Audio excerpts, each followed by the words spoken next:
What's up, ninjas? Lately, I've been experimenting with different kinds of dance music in order to just grow as a producer and as an individual, right? Because you're going to go through some hardships as you do that. But one of the ones that recently caught my eye was, this track called Yosemite from Interplanetary Criminal and Kedama. And it's considered techno peak time driving, which maybe they did that so that they can get up on the charts on that. But it's not techno, and I think it would be considered more garage, but very interesting sound. And I wanted to make a video on how I would approach in making it. So we're going to make something very similar to it. Now, the reason I'm highlighting that track is just because I've been working on this new pack called Poppy Trance Volume 2, which is meant to be like Marlon Hofstad, Hannah Lang bass sounds, a little bit of DJ Heartstring, Malugi. I've been really enjoying their live sets a lot, especially with the offbeat bass and the way that it flows, that I just wanted to make a pack revolving around that. So hopefully you guys are here to stick around to check that out. But with that being said, let's get started making something like that track. So let's get the beat started. So what I pretty much need is going to be a kick. It seems like, whenever you're making this style of music, 909 kicks, housey kicks are always going to be the thing. So I'm going to go and use Deceiver for this, or Dominator, because I like the way the kicks sound a little better in that one. And we're just going to go kick. I think I'm going to go with the Silver Classic kick.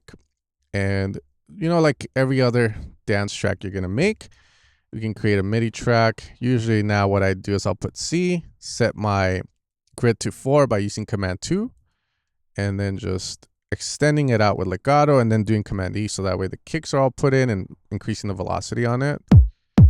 So we're going to have a very nice standard kick. From there, I am going to put the kick at around 12, and I'm looking more at the RMS value, which is the bright green value you see here, versus that peak value.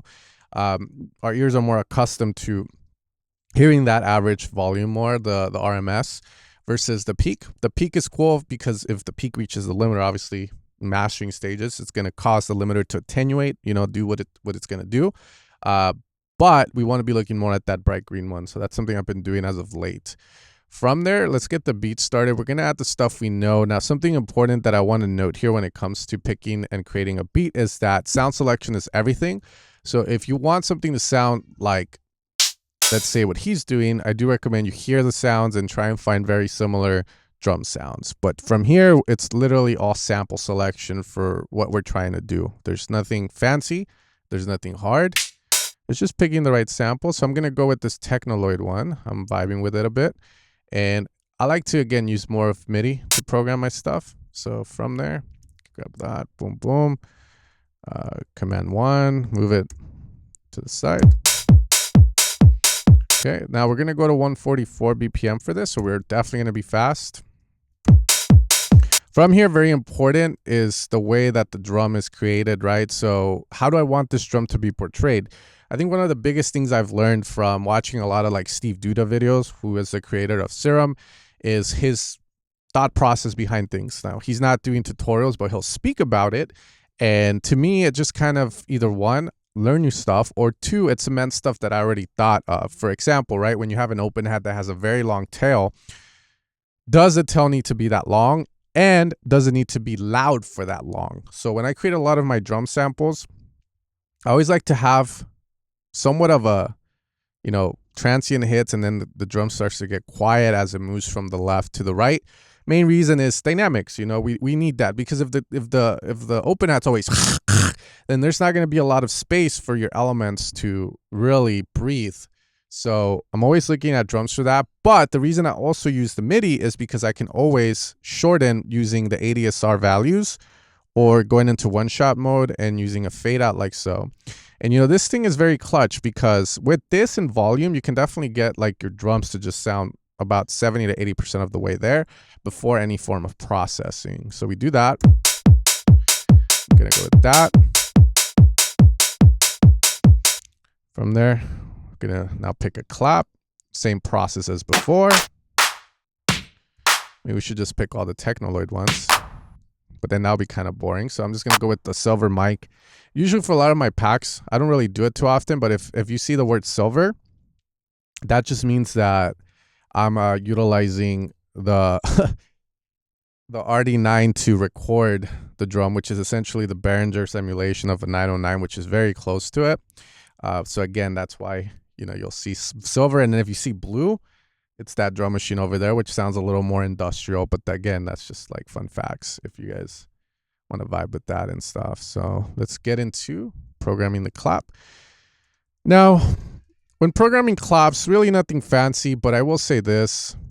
If you care, you can definitely play with the velocity or getting the clap to be a little off the beat. If you're that type of producer, you're that type of producer. I'm not too sure if you need it for this genre, but maybe you guys can let me know in the comments. Okay.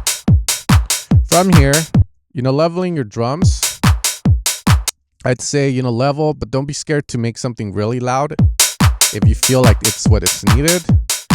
And don't be scared to make it very quiet if you feel that's the right move. One of the mistakes I made early on is I would make my open hats hit down here.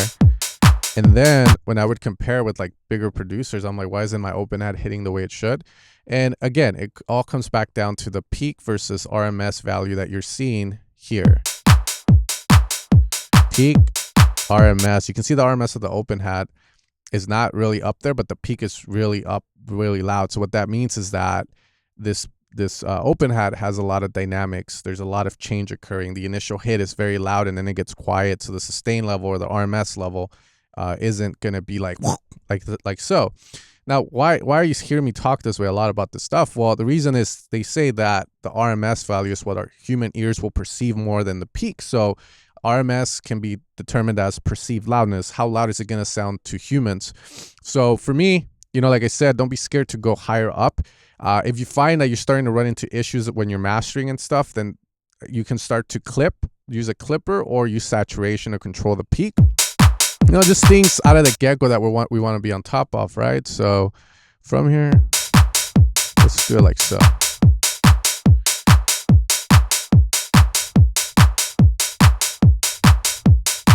Cool. Clap doesn't seem to have a lot of tail to it. So I'm just going to add a little fade out like that. And this is why usually I like programming my drums. I've had too many bad experiences with everything else. Okay, so once we have that, we have to do our shakers. So let's go Command-Shift-T. And let's see if we can find a shaker that we can use. And again, I'm using my stuff because I worked hard to make it. But you guys can use whatever your heart desires. It's all about sample selection. For this, I want something more shakery, so it seems like it's not going to be in this pack. This first hit is good, so we're just going to go with and just play with it.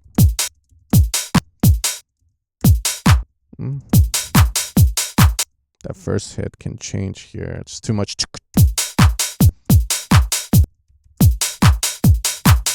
And then, just create something cool.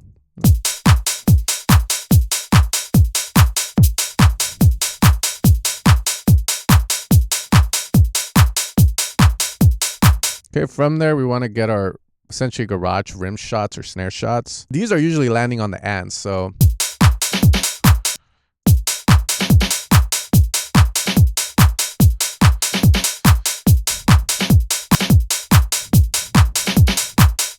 Here I would play with velocities just to bring life to them.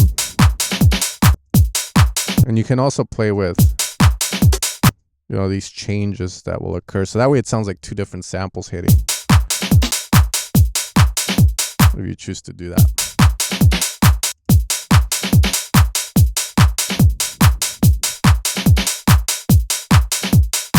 From here, I'm going to choose to add another snare.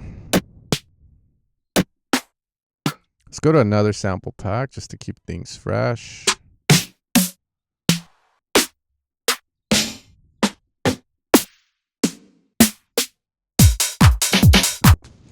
Drought it in here. And then I'll have this one hit like this. Let's see how that sounds. No, a little too weird.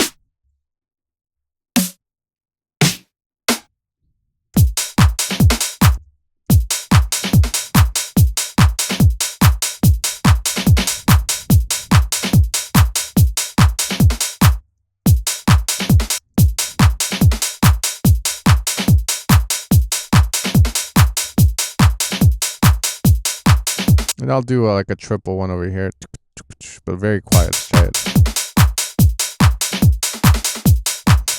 That's so you get like those kind of you know, like you ever hear that in sample packs of people's music? It's all about velocity changes and just having the drum like feel like it's someone's hitting it, right? So like cool. So we get that now. And you can have another snare drum hit that if you wanted to as well. So why don't we do that? Just again, for these tutorials, I'm just trying to throw as much information for you guys as possible in case one of these is maybe something where you're like, ooh, oh shit, you know? So I'm happy with that.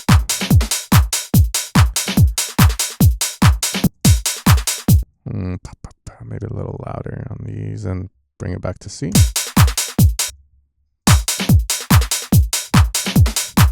Okay. Now the other thing I noticed with that track is a lot of the drums are placed into mono, so you can definitely start to use like utilities and stuff to set all this to mono. The Ableton utility allows you to mono it in case, you know, that's wide and that's mono more centered. This is very important because, you know, when you're making music, you have your canvas, right? So it's usually like an equilateral triangle. You have depth. So your job as a producer, as you're like creating your song, is also to kind of be on top of the image, right? It's like when you're like an artist, right? And you start to draw on this, right? And then you start to take stuff up. You have to kind of keep account. If you draw over, let's say, John, the builder, like a little stick figure, he's going to get lost. You're not going to be able to see him. So it's the same thing when you're working on music. So in that track in particular, it sounds like most of the drums are placed down the center of the mix, which is not rare. And it's actually something that makes me go, okay, they know what they're doing. So we're going to put that mono on our drums here. Okay.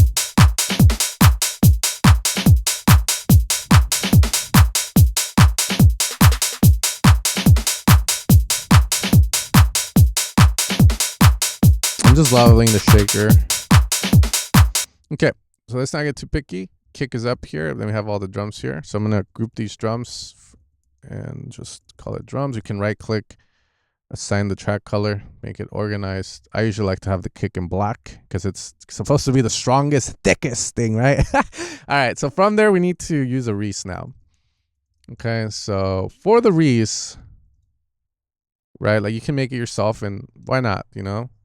Obviously, you guys know Evil Sounds. I make sounds for a lot of top producers, and I also have sound banks you guys can utilize. So what we can do, right, is you can go through presets and find one you like, which I think is valid, or we can go in and start to create our own. So why don't we do a Reese with 2 saws, keep it simple. I'm going to retrig it just because whenever you have, let's say, this guy here landing here and this guy landing here, that's what we would call inverses, and they would cancel out and get like a weird sound. Now, with a respace, it's bound to happen, but I just don't like it happening at the beginning when it's hit. So we can, again, control that a little better this way. So we're just going to do this.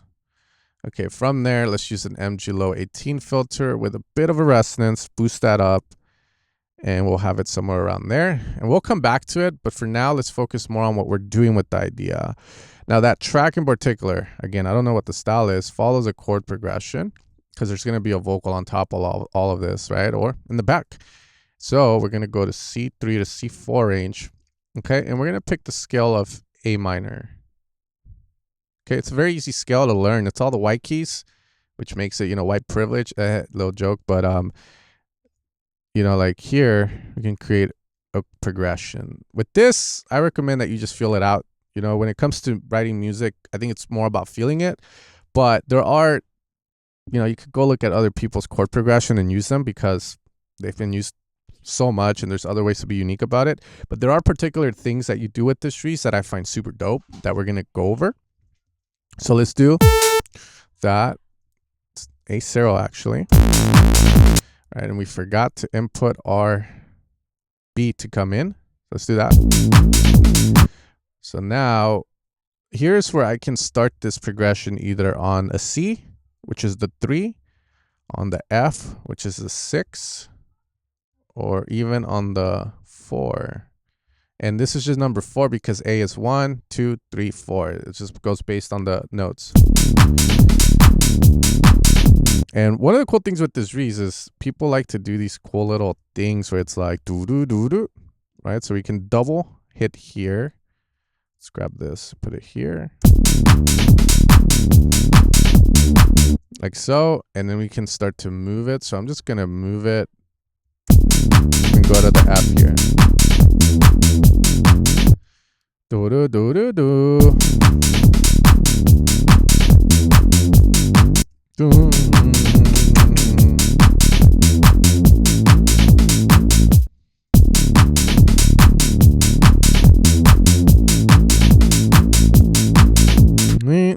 We're gonna go up to E.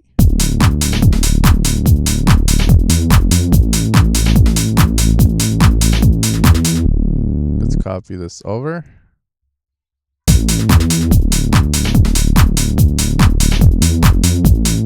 So we go.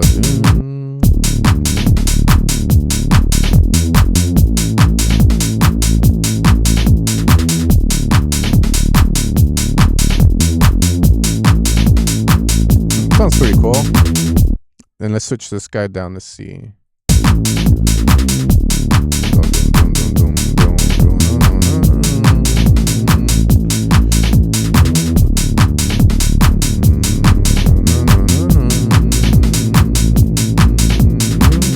Okay. Let's grab our sidechain. So we'll just use the Ableton stock stuff for this video. Compressor, add it to the kick. We want to go into peak so that we were looking at, again, that value we were speaking of. And just do that. And I feel like this. Switch it.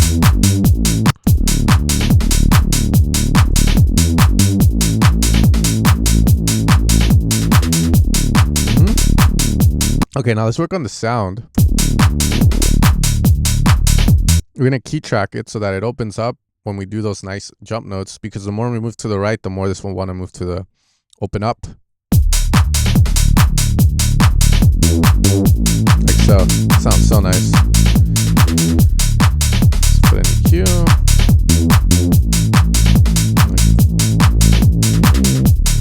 Somewhere around 500. Just like that. Put a bit of a soft clip just to saturate it.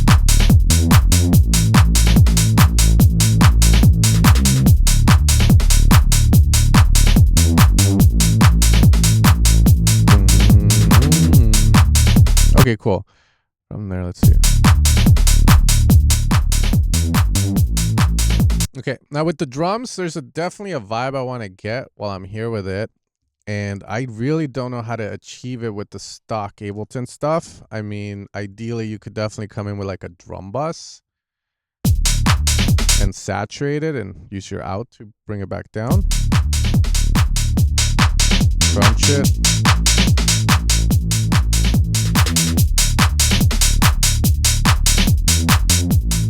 But the one I like to use, kind of mimic what they did, is the Talp, which is a third-party plugin. It's a little expensive, but I think it's one of the best tape machine emulators, which colors the sound way more than this guy, and it also saturates it. So for example, right, we can go with a utility before it, just in case we have to push hard into it. And this will color the drums while saturating when the input reaches that 0 VU. So I can push the shit out of it. And you get like this nice colored sound.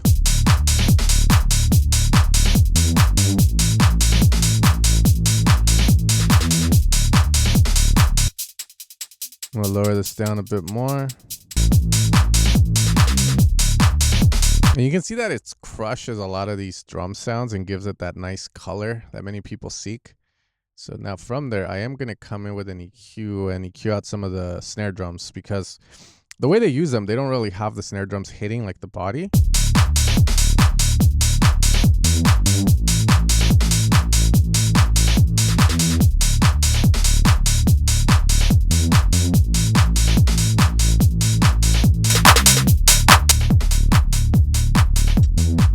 can see the difference. There is a bit of like, again, saturation compression effect, and that just means the volume is more controlled. I think we can achieve it with the drum bus too, but we just don't get that color effect that this has.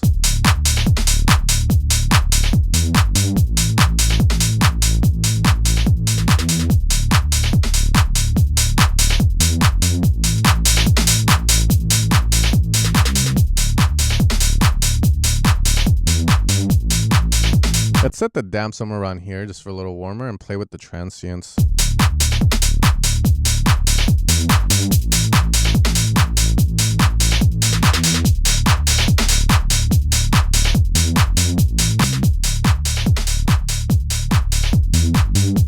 I'm gonna add a bit of reverb to the drums, setting it to A,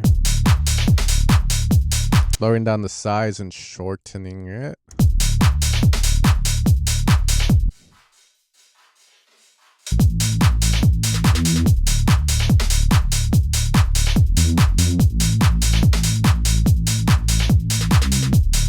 Cool.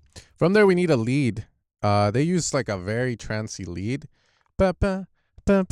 which we can make ourselves by just using 2 saws, fine tuning, similar to the Reese. But instead of holding it out and playing, you know, like we're gonna play something rhythmic. So what they do is they'll do pop pop. Let's leave this here, zero it out. We're gonna go to D0 here. Now, here's a little bit of theory to help you write melodies. You know, I think if you're not inspired, sometimes you can write music by just knowing the stuff. For example, if I'm hitting D and I need to start a melody, or I want to do something like they are, right? What I can do is I can look at the chord in A minor of that D. So that means is if I elongate the D chord, we have a D minor chord, right? So that means I can play my melody here, here, here, which means we're just stable, you know, a stable melody, which allows, you know, it to sound like it's in key.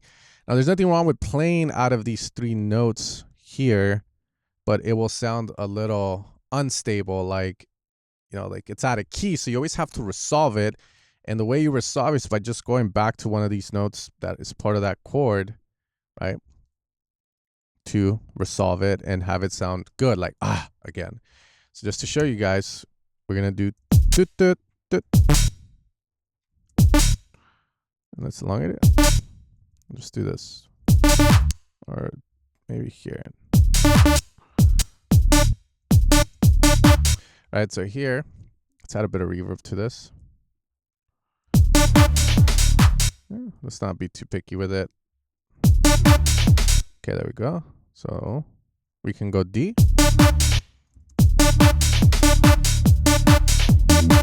We can also do F, right? Remember the chord. We can also go to A. Usually, like, if you go to that 3rd note of that chord, it's going to sound the most dramatic. So just pick your poison. So we can do F. All right, and then we're going to work our way up to A. So that means that we can move this guy up to A.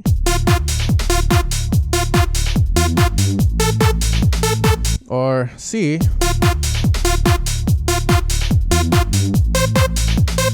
Right, so each one has a different vibe. There's no right or wrong with it. It's more about what you feel, like how do you want to portray it. If you remember, right, so it was A, C, or E, right, I believe, or yeah, E. And we can go up or we can go down. I would suggest not jumping too high, but again, do what you feel is right. So I like the idea of E. I love dramatic stuff like that, so we're gonna go with that. And then from da da da da da da. So now we're gonna go back to D, right? So D is here, but remember we can play D or we can play the F and we can play the A. So I could go D or I could go down to A. So I'll just choose to go down to D.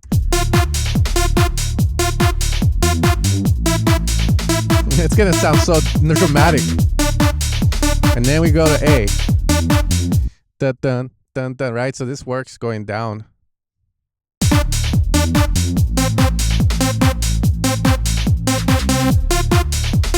Right, so we got something nice and emotional here. And this is all theory again, but theory will always help you make good stuff. That's what I always tell people. Knowing a little bit of music theory like this goes a long way, and this is just basic stuff. I think where music theory gets advanced is when you start getting into the chords that you can play and mixing different scales and stuff. But for more of the dance stuff that most people are listening to and the stuff you hear on Beatport's Top 100 and the stuff that goes viral, you don't really hear a lot of the advanced.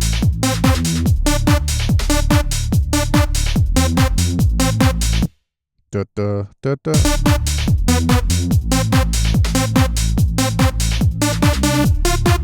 And there we go. Da, da, da, da.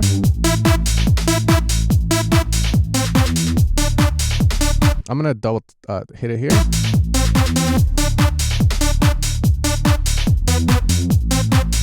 And then da, da. All right, so now we have that. So now we can put the reverb.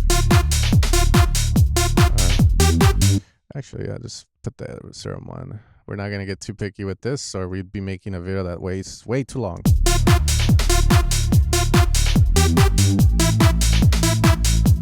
And let's play with the sound of this a bit more. Just fine tune more. The more distance on the fine, the more detune it gets, but the more ravey it sounds. And let's put a filter and make it sound a little warmer by muting a little bit of the highs here.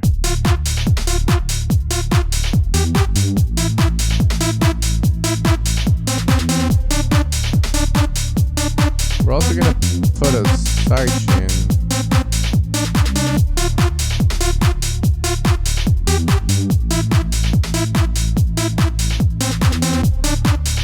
Okay, from there we do need a vocal, and that's where it gets a little hard.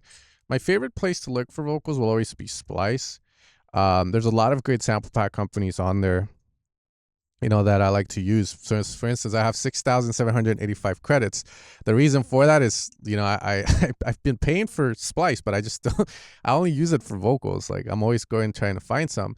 But the cool thing I like about Splice, and the thing they've done really well, is they have this Splice Bridge plugin, which just allows you to play a vocal without having to commit to purchasing it. So that's why I have a shit ton of credits, right? But no, like, definitely use it however you want. Some people will say, don't just use the vocal outright. Some people will say, use it outright. I say, do what you feel is right and what makes you happy and what gets you excited, right?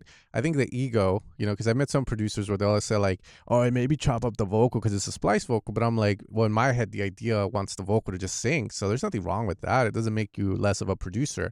So go with whatever you feel is right. And if you're worried about like, oh, someone else might use it, who gives a shit? I always say, you are telling your own story with that vocal. The story of the superhero having the downfall and then having the hero's arc, right? Go through struggles in order to finally come out on top. It's been done so many times in so many movies. That's the way I see vocals, is you're telling your own story with the vocal, and you shouldn't fret from it. And you're also paying with your hard-earned money, so use it however you please. So what I'm going to do is go on Splice. Just never leave you. Put the key here, A, we're in A minor, right? And then you'll hear it like this. And then if it's connected, it should work here. And let's make it a little smaller. Say play. I'll never leave you alone. I'm like a dog with a bone. I'm never giving it up. Revenge is sweeter than love. I'll never leave you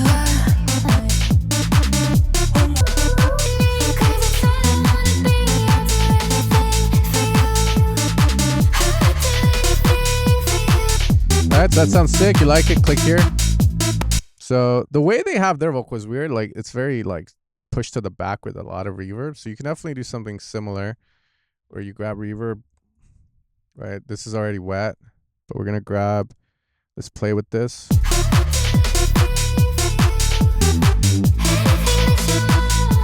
Which honestly, now that I put the reverb, it kind of makes sense why they did that, because they have that lead going on top, right?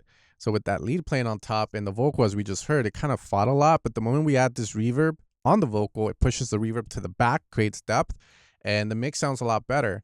You might agree or disagree with it, but if it sounds fine, sounds fine, So we're going to do that. I'm going to increase the stereo of the reverb here, and then let's use a fine tune.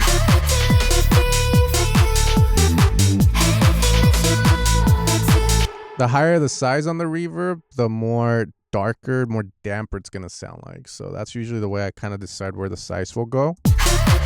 I'm also going to add a bit of a pre-delay, which makes the reverb lag a bit, which allows the syllables of the vocal to come through. But if I'm going to use the reverb like this always, it's just making it so the reverb that happens, let's say this section of the vocal is delayed until this section.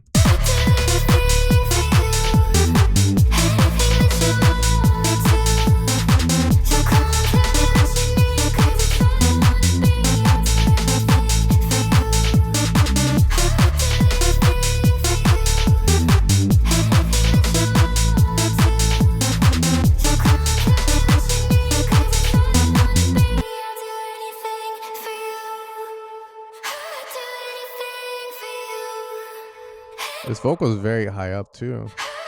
I'm gonna reduce some of the highs.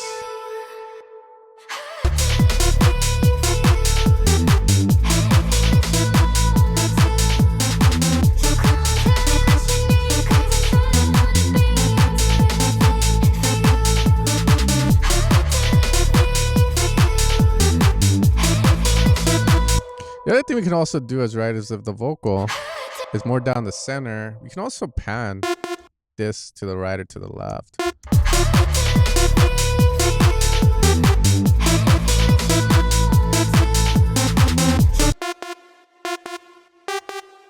I want to kind of, they don't do it, but I just want to see if I had an echo. I like the idea of that a lot. We can EQ that. Wow, that's so sexy.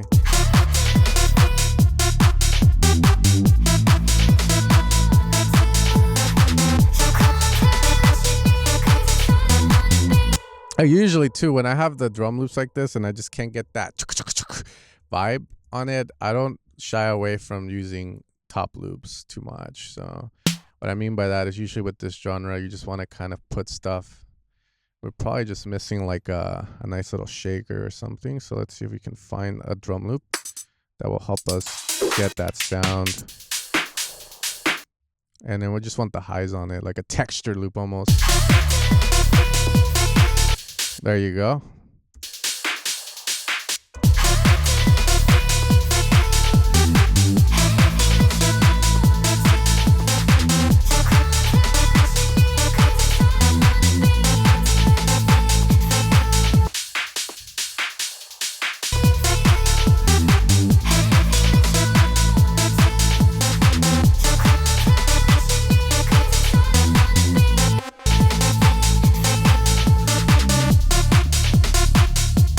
Let's say you don't want like the vocal, right? Or maybe the vocal hits here and there. Then the last thing I would say with this is you can definitely add a pad that will sound beautiful. So you can just go Serum.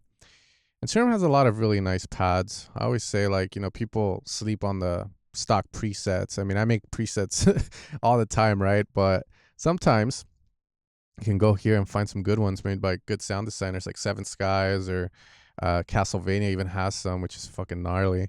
Here, I'll show you this trick here too, by the way. Usually if you have like a progression, right, like the Reese is following something, I always tell a lot of people, like, you're better off going to the 7th instead of playing that, because you already have that covered. So if you want to harmonize a lot better, just go to the 7th. You just count 1, 2, 3, 4, 5, 6, 7.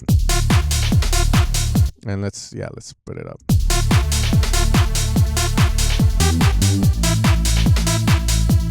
And then the beautiful thing with pads is that the pads doesn't have to land on the beat, because they have such a big attack usually on the programming. If you're using a good pad made by a good sound designer, that, you know, you can usually just like do this to give it a bit more movement to it. Check it out.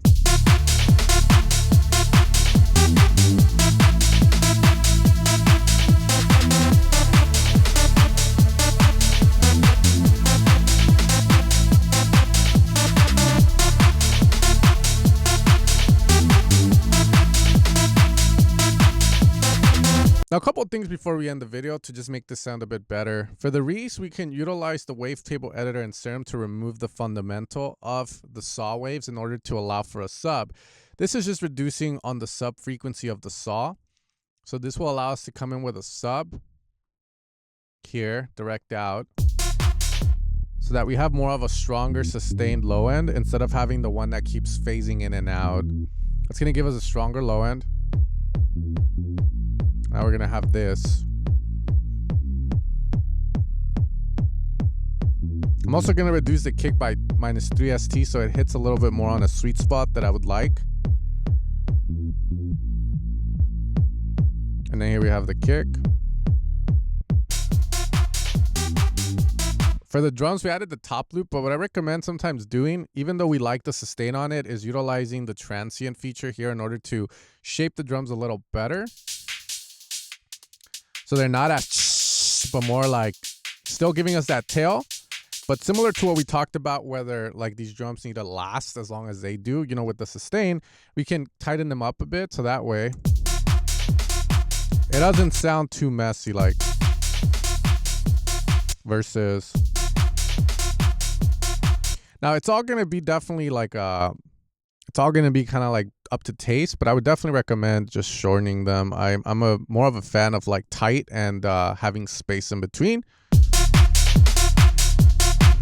Okay, the other thing too is, since the drum is created with swing in mind and maybe it's not intended to be used in a garagey kind of style, what we can do is highlight, do Command U in order to warp everything. And then we can use the groove that we've applied to our snare drums, the 1659. So that way, anything that hits on a 16th here, which is going to be this one, which is going to be this one, is going to get shifted along with the snare drums we've also decided to put for the song, which are going to get it here, 16th swing, 16th swing. Another easy way to do this is to hold Command A, go here, and then just input it like that.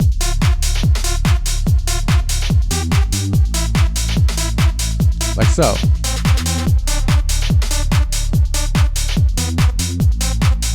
And then from there, we're gonna let the vocal.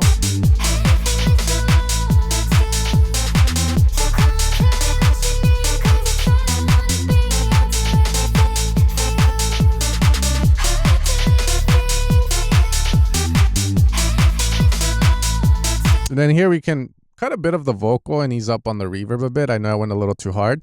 Usually when I'm making music, I'll go hard, and then I'll come back and fine tune again, but get a little hard.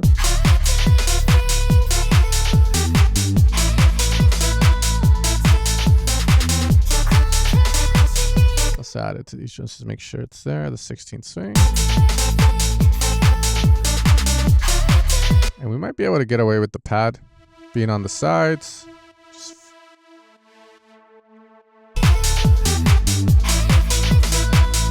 And there we go.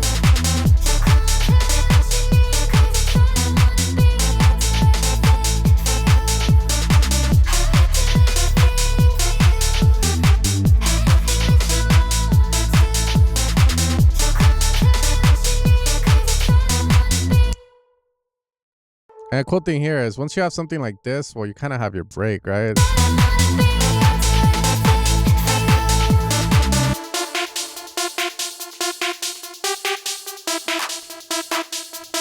Magic.